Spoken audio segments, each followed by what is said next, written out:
Grand format, avec ce portrait d'un mythe, une silhouette et un bonnet rouge connu du monde entier, la French Touch avant l'heure. Il y a 60 ans, le monde du silence recevait la Palme d'Or à Cannes. Le commandant Cousteau nous invitait déjà à prendre conscience des trésors des océans. Tentons aujourd'hui d'en savoir plus sur lui, personnage énigmatique devenu légende, tout cela à l'aide notamment d'archives inédites. Documents signés Lionel Feuerstein, Frédéric Capron, Benjamin Jeunhomme, Mathilde Rougeron, avec Nicolas Berthelot. À tout à l'heure. C'était une époque sans Internet, ni téléphone portable. Une époque où l'on prenait le temps de s'installer devant son poste pour suivre, comme des millions de Français, des aventures incroyables.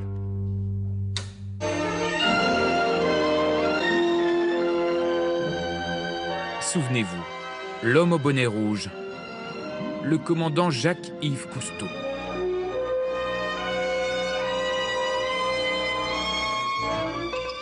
19 ans après sa disparition, ses compagnons d'Odyssée ne l'ont pas oublié.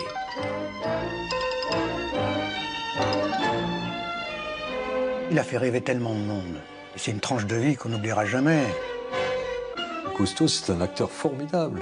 Il a un sourire éclatant, c'est un charmeur, c'est un séducteur. Je ne saurais pas ce que je suis sans Cousteau. Ça a été pour moi le top de ma vie. Cousteau, c'est l'histoire d'un destin exceptionnel.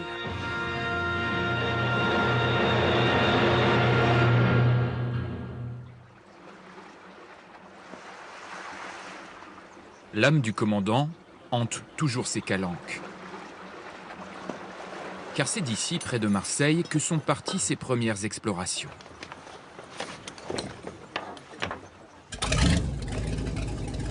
François Sarano est l'un des grands spécialistes du monde marin.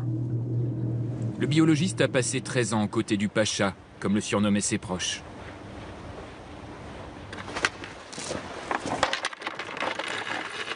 Ici, c'est la maison de la plongée sous-marine. C'est là que tout a commencé. Et dans un monde qui était bien différent de celui qu'on connaît aujourd'hui.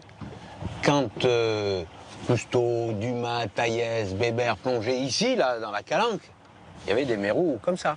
On raconte des histoires des mérous de 40 kilos.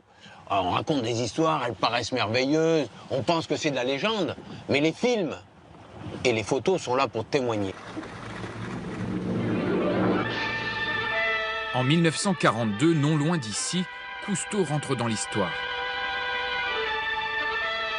Le commandant filme, en pleine guerre, pour la première fois, un documentaire sous-marin de 18 minutes.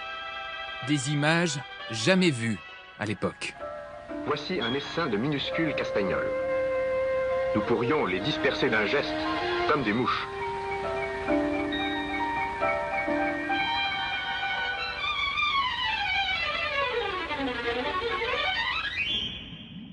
La même année, le cinéaste se révèle aussi inventeur de génie.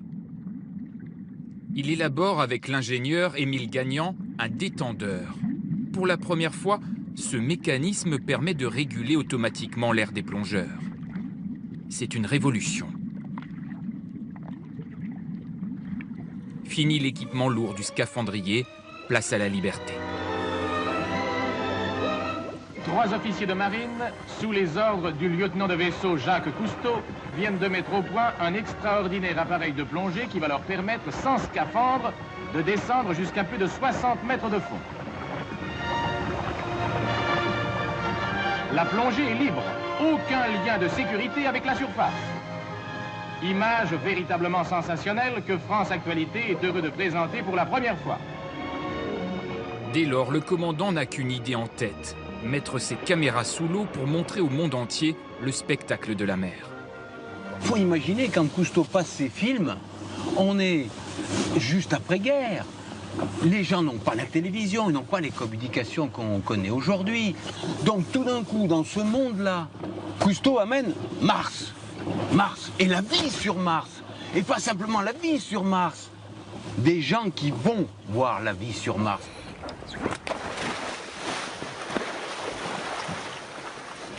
Not one, but many times.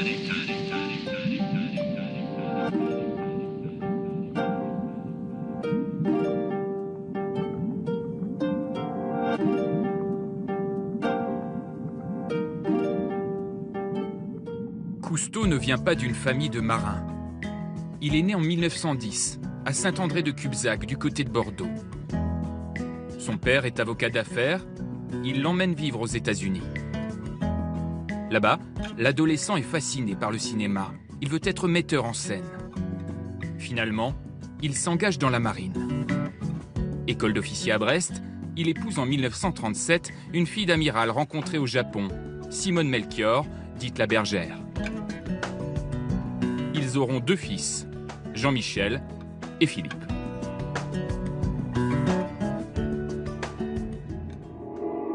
Sa première vie est déjà bien remplie, mais l'homme a un destin à accomplir. En 1974, il se raconte face à Jacques Chancel. Commandant Cousteau, nous nous réjouissons tous de vous voir revenir à la surface. Paul Guth dit de vous, il a le nez busqué des squales, une maigreur affûtée par l'eau et d'énormes yeux verts où macèrent des algues. Commandant Cousteau, dès votre jeunesse, est-ce que vous étiez pris par l'ambition? J'ai jamais été ambitieux. Je ne suis toujours pas. Pas du tout. Vous êtes passionné par la gloire ou par l'argent? Ni l'un ni l'autre. C'est une vocation maîtresse. Non, je m'amuse. Ça, c'est important. J'adore m'amuser et j'adore chercher, j'adore jouer avec des engins nouveaux. Et pour jouer, le commandant a besoin d'un navire d'exploration. Ce sera la fameuse Calypso, un ancien dragueur de mines récupéré à Malte en 1950. 44 mètres de long, 7 mètres 45 de large, une jauge de 325 tonneaux et 2 moteurs de 10 nœuds. Cousteau est aux anges. Pour Simone, sa première femme, c'est un coup de foudre. Elle y passera plus de temps que son mari.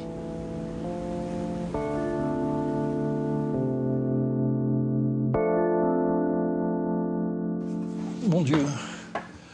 Mon Dieu, mon Dieu, mais tu me fais revenir en arrière, là, hein? Ah, écoute.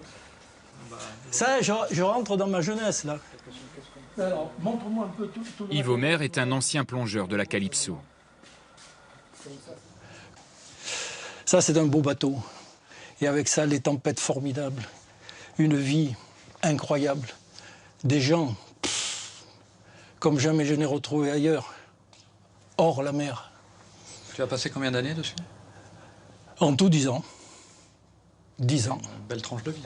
10 ans de vie là-dessus.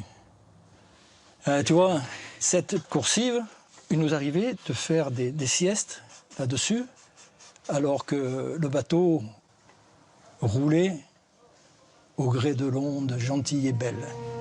C'est très agréable de faire la sieste comme ça.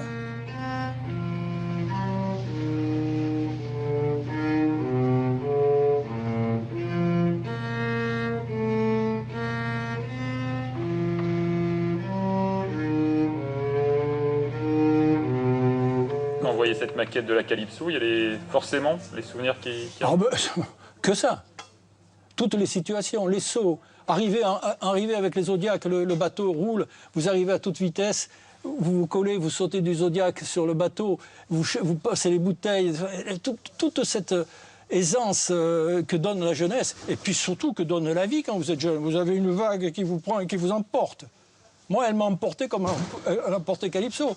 Ou que quand Calypso avait les montagnes de mer derrière, vous voyez le cul qui se levait, la montagne qui arrivait, et puis ça passait dessous. C'était merveilleux. Avec la Calypso, Cousteau, l'explorateur, rejoint la mer Rouge.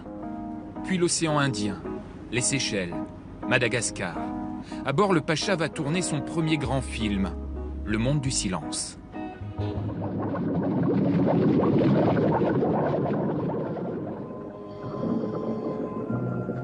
À 50 mètres de la surface, des hommes tournent un film. Ces hommes, ce sont les plongeurs de la Calypso, le navire de recherche sous-marine du commandant Cousteau.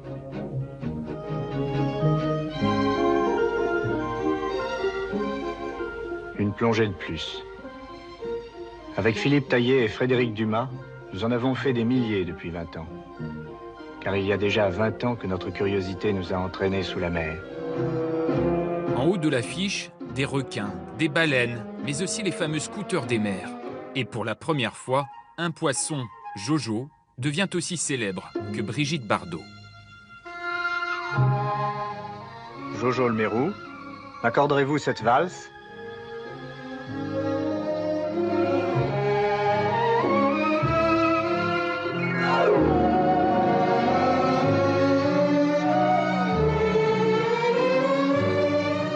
Cannes ovationne cet ovni, co-réalisé par Louis Malle. Le film remporte la Palme d'Or en 1956 et un Oscar l'année suivante.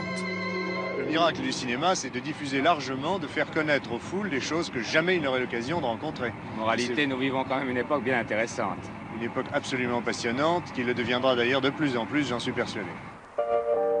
60 ans après, nous avons retrouvé l'un des héros du film. L'ingénieur André Laban, aujourd'hui artiste peintre, a été pendant 20 ans le bras droit de Cousteau.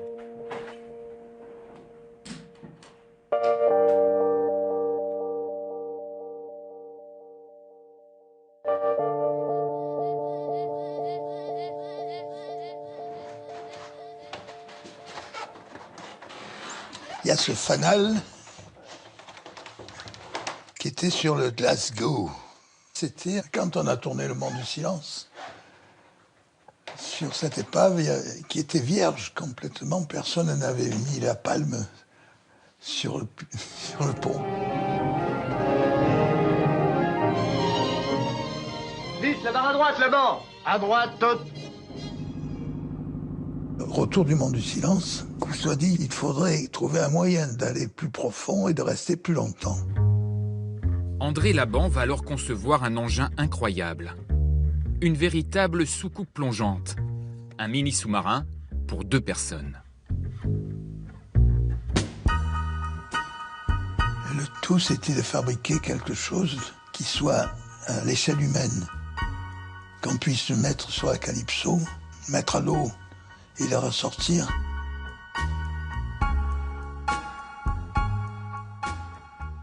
La propulsion est assurée par des jets d'eau que vous voyez là, d'abord de l'air qui est craché et ensuite de l'eau que nous avons colorée de façon à mieux la voir. Et qui peut être envoyée dans toutes les directions. Dans toutes les directions, de façon à pouvoir tourner, monter, descendre. Et là, la soucoupe arrive à sa vitesse normale de croisière qui est de 4 à 5 km à l'heure. L'histoire de Jacques-Yves Cousteau est liée à Monaco. Pendant 30 ans, il dirige le musée océanographique. Derrière son bureau, il rêve à de nouveaux projets scientifiques. Après la soucoupe plongeante, place aux maisons sous la mer. Le Pacha imagine que l'homme peut y habiter, développer des fermes, exploiter les ressources sous-marines sans remonter à la surface. En 1962, il lance sa première expérience. D'abord avec Albert Falco, son fidèle lieutenant et Claude Wesley. Les plongeurs s'installent dans un habitat rudimentaire, immergé à 10 mètres de profondeur. Une semaine de vie sous l'eau, c'est l'expérience pré-continent. Un an plus tard, 5 autres plongeurs vivent un mois, entre 10 et 30 mètres de profondeur. Puis c'est l'ultime défi. Au bout de 2 ans de rêves, de projets, de travaux, Précontinent 3 est prête. 6 océanautes travailleront au fond de la mer, entre les profondeurs de 100 et de 130 mètres, à des besognes très diverses et réalistes, comme par exemple l'entretien d'une tête de puits de pétrole ou le forage d'un trou. Yves Omer fait partie de cette expédition inédite. Vous imaginez pour un type de 24 ans, quand on me dit tu vas faire ça, wow. À 100 mètres de profondeur, vous voyez quoi? Pas grand-chose parce que c'est assez noir. Mais il y avait quand même l'ambiance autour de la maison. Là, elle y était, ça existait. C'était une beauté.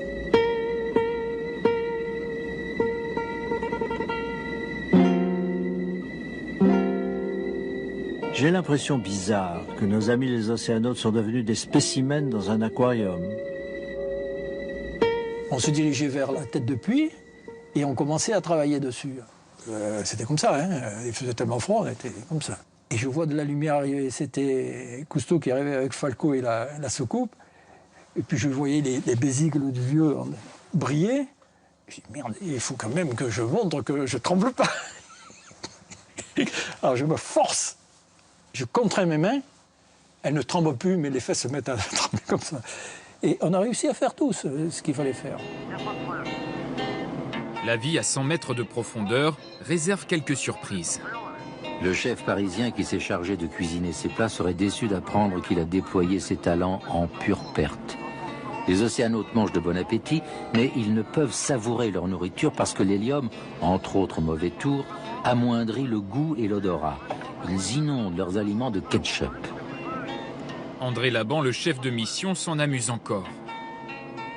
Les oursins, par exemple, quand on essayait de manger, n'étaient pas bons. Le vin, on avait apporté une bonbonne de Beaujolais qu'on a jetée par-dessus bord. On l'a trouvé imbuvable. Les océanautes sont aussi des cobayes pour les scientifiques. Ils sont examinés quotidiennement. Et on amasse des montagnes de données sur le fonctionnement de l'organisme humain soumis à une pression de 11 atmosphères. La grande question qui se posait, sont-ils capables d'aller jusqu'au bout? Et comment? Après 23 jours à 100 mètres de profondeur et 3 jours de décompression, les océanautes remontent à la surface. C'est un immense exploit technique et scientifique. Ça a été pour moi le top, le sommet de ma courbe de ma vie, oui. Parce que c'est quelque chose, hein, si j'aurais pu peut-être aller dans la Lune, ça aurait été aussi important. Évidemment, ces missions ont un coût élevé. Il faut payer l'équipage, l'entretien de la Calypso. Alors pour trouver de l'argent frais, Cousteau se tourne vers l'Amérique.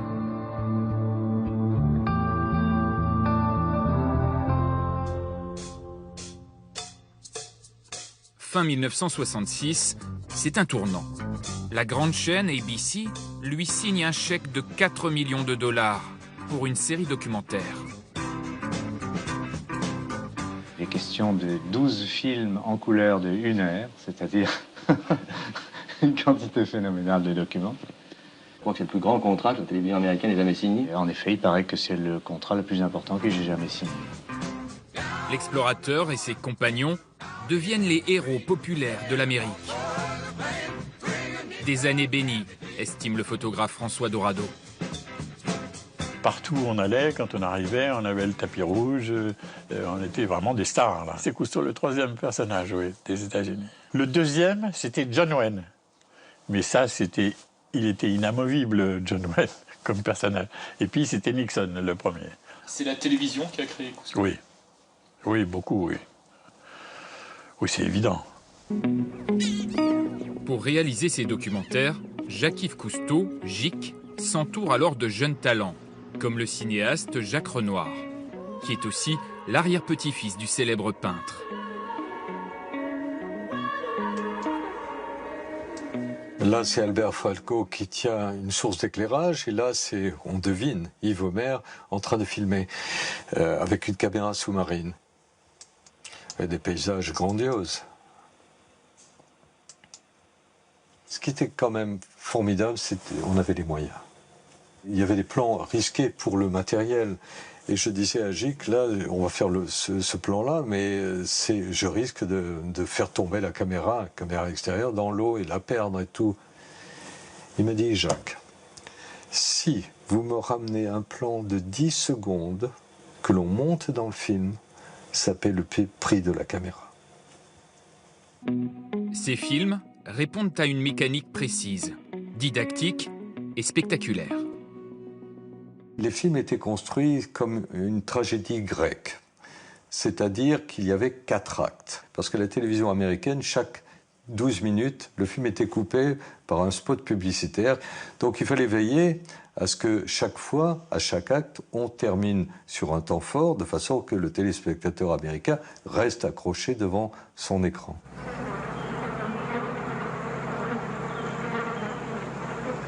Une équipe de la Calypso s'est aventurée dans les rivières froides de l'île de Kodiak, au large de l'Alaska.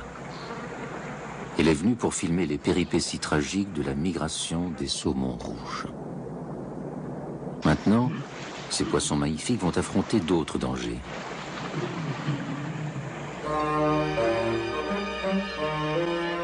La série Odyssée fait le tour du globe. Elle est diffusée dans 120 pays, même en URSS. Ce succès repose notamment sur des images étonnantes et des rencontres exceptionnelles.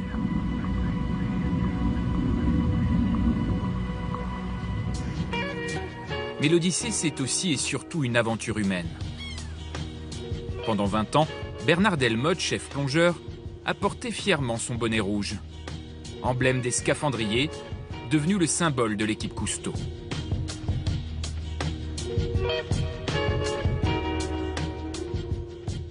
Ça, c'est le premier.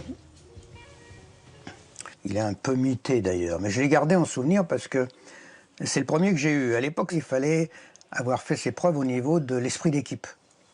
Il fallait être passionné, fasciné par ce qu'on faisait, et disponible tout le temps. Donc, on va dire 4-5 mois, 6 mois peut-être après, la bergère m'a dit « Bernard, voilà, je vous donne un bonnet aussi ». Ça a été la consécration, on va dire, quelque part. Bernard est l'homme qui murmurait à l'oreille des baleines. Il a un contact inné avec les animaux. C'est lui sur ces images incroyables.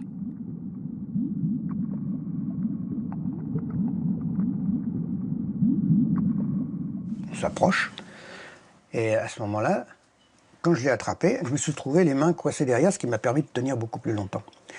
Donc on a commencé à descendre, je sentais mes oreilles qui passaient, touc, touc, touc, touc, touc, touc.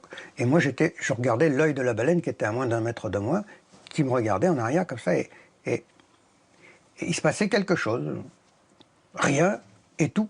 On n'avait pas envie de se quitter. On attendait qu'il se passe quelque chose. Et puis quand même, l'eau a noirci un petit peu. Je devais être vers 45-50 mètres. Et là, sachant que j'avais une bouteille d'air qui était réduite un peu, je l'ai quitté à regret d'ailleurs. Mais ça, c'était un moment qui a duré, on va dire, une vingtaine de secondes, mais qui avait l'impression qu'on on faisait partie d'un autre monde tous les deux. La baleine m'emmenait dans sa valse, on va dire.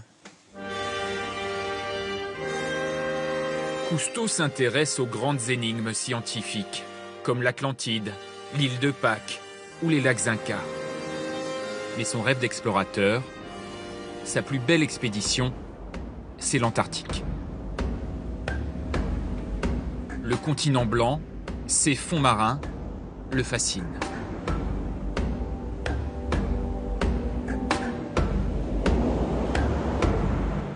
Tous les anciens de Cousteau qui ont fait l'Antarctique ont été marqués par cette expédition. Parce qu'on s'est retrouvé à 32 sur la Calypso et on a passé 6 mois quand même, entièrement. Moi, je n'arrêtais pas de faire des photos parce que c'était extraordinaire. Le pire qu'on ait fait dans le genre dangereux, c'est plonger dans les failles d'iceberg. Ça, oui, ça, c'était redoutable. 3-4 jours après, la Calypso s'est désamarrée. D'un coup, sur le bateau, on entend un hurlement. Et en fait, c'était ce fameux iceberg qui s'était retourné complètement. Mais des millions de tonnes de glace qui s'est retourné. Alors que la veille, on était dedans.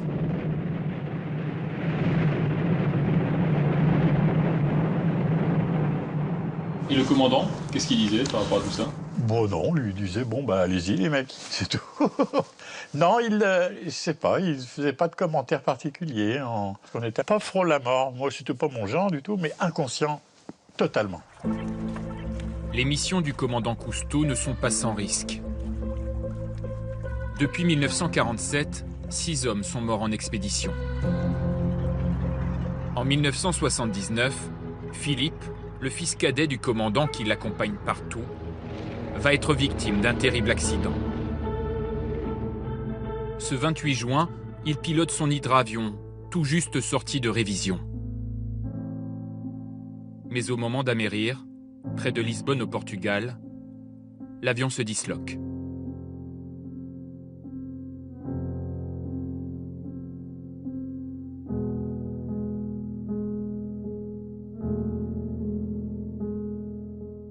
C'était presque la chronique d'une mort annoncée, je dirais, presque, parce que j'ai volé avec lui dans le BBY, qui était un cercueil volant. Hein.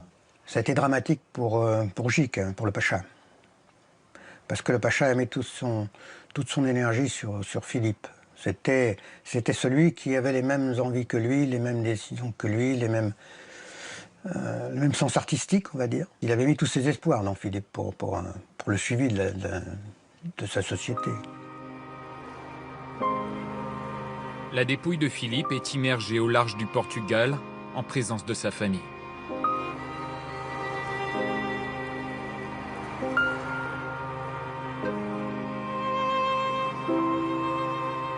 Le Pacha n'a jamais plus été le même après, ni la bergère d'ailleurs. Même s'ils ont continué, ça n'a jamais plus été la même chose. Sans Philippe, le commandant veut tout arrêter. Mais son fils aîné Jean-Michel l'en dissuade. Après quelques mois, Gic repart.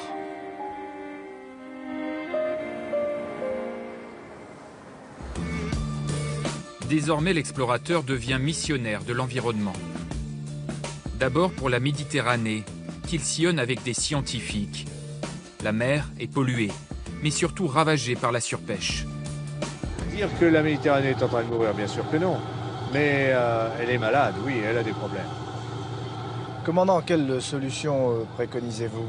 En fait, il faut changer complètement de politique pour protéger vraiment la vie des générations futures. C'est de ça qu'il s'agit. François Sarano va aussi voir le Pacha s'engager davantage aux côtés des populations dont les milieux naturels sont menacés. Cousteau n'est pas né écologiste, c'est pas une idéologie d'intellectuel. C'est quelque chose qui vient des tripes et de ce qu'on voit, de ce qu'on vit, de ce qu'on ressent en explorant le monde. Cousteau développe un concept d'énergie propre, la turbovoile. L'air aspiré puis expiré dans ses grands mâts fait avancer l'Alcyone, son navire, en économisant 30% de carburant. Mais la grande victoire de Cousteau, c'est la préservation de l'Antarctique. Il n'a de cesse de mobiliser l'opinion contre l'exploitation minière ou pétrolière du continent blanc. La plus grande réserve d'eau du monde est déclarée zone naturelle pour 50 ans. C'est un engagement fort qui rallie plus d'1 million de signatures. Une pétition pour préserver l'Antarctique, 1 million de signatures, c'est colossal, colossal. À l'époque, c'était pas Internet, encore une fois, c'est du papier, ce sont des lettres, ce sont des signatures physiques. Et ça a été une victoire formidable pour Cousteau. Jacques-Yves Cousteau devient le héros mondial de l'environnement. Au sommet de la Terre à Rio, on l'appelle Capitaine Planète. If there was a real Captain Planet, it would have to be Captain Cousteau. Les présidents du monde entier se pressent à ses côtés. Bravo pour votre discours. 92, Captain Planet, le seul civil à côté de tous les chefs d'État sur la photo de famille à la fin. Comme un chef d'État, mais plus qu'un chef d'État, une conscience mondiale. Sommet de Rio, c'était Cousteau. Sommet de Rio, on y a cru. Sommet de Rio, j'y ai cru. Enfin, tout le monde se disait, on dépend de cet environnement, on dépend de cette petite planète, on doit le faire en commun, il faut faire quelque chose. Et après ça, on a dit, ben, c'est pas gagné. On a vite déchanté. Après Rio, ça a été dur. Jacques-Yves Cousteau vieillit, mais ne semble pas redouter la mort. En 1991, il en discute sans tabou avec deux légendes de l'aventure. L'alpiniste Maurice Herzog et l'explorateur Paul-Émile Victor. L'aventure est un moyen de voler du temps à la mort. Elle est bien ta définition, mais la mort, faut pas en faire un chocolat. J'ai l'impression qu'on fait partie d'un concert, qu'une fois qu'on sera parti, ça continuera. Et ça me conforte énormément. Je vois pas la mort comme une fin, pas du tout. Finalement, c'est la Calypso qui cède la première. En 1996, elle coule à Singapour, percutée par une barge.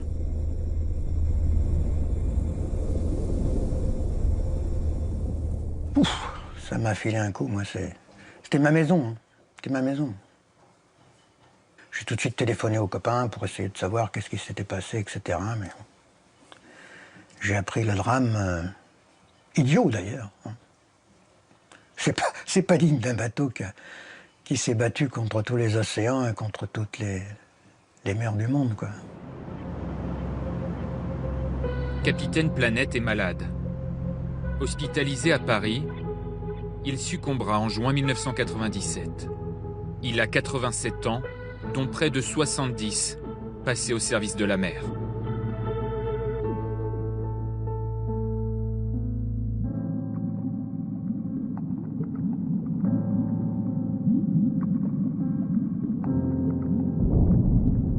Je ne sais pas s'il est allé au bout de ses rêves. En tous les cas, il a fait rêver tellement de monde. Je crois qu'il faut regarder le commandant Cousteau comme quelqu'un qui a fait des choses extraordinaires. À l'époque, sans savoir tout ce qu'on savait, sans avoir les moyens qu'on avait, avoir réussi tout ce qu'on a réussi à faire, tout ce qu'il a réussi à faire avec nous, chapeau. C'est un grand monsieur. Vous pensez encore beaucoup à lui? Oui, oui. Je pense que je lui dois énormément dans ma vie quotidienne. Et je lui dois ces souvenirs incroyables. 19 ans après sa disparition, que reste-t-il de l'œuvre de Cousteau et de sa légendaire Calypso?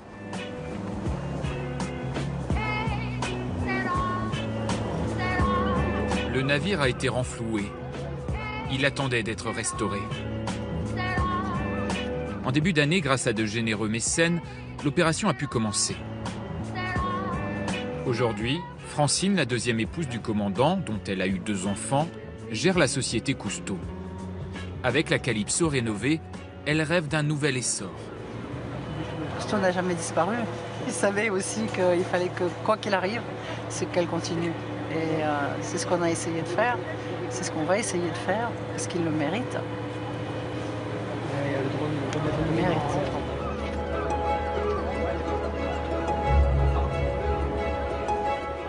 La Calypso devrait devenir un ambassadeur de la mer, un lieu d'étude et de défense de l'environnement. Une façon de poursuivre l'odyssée du commandant Cousteau.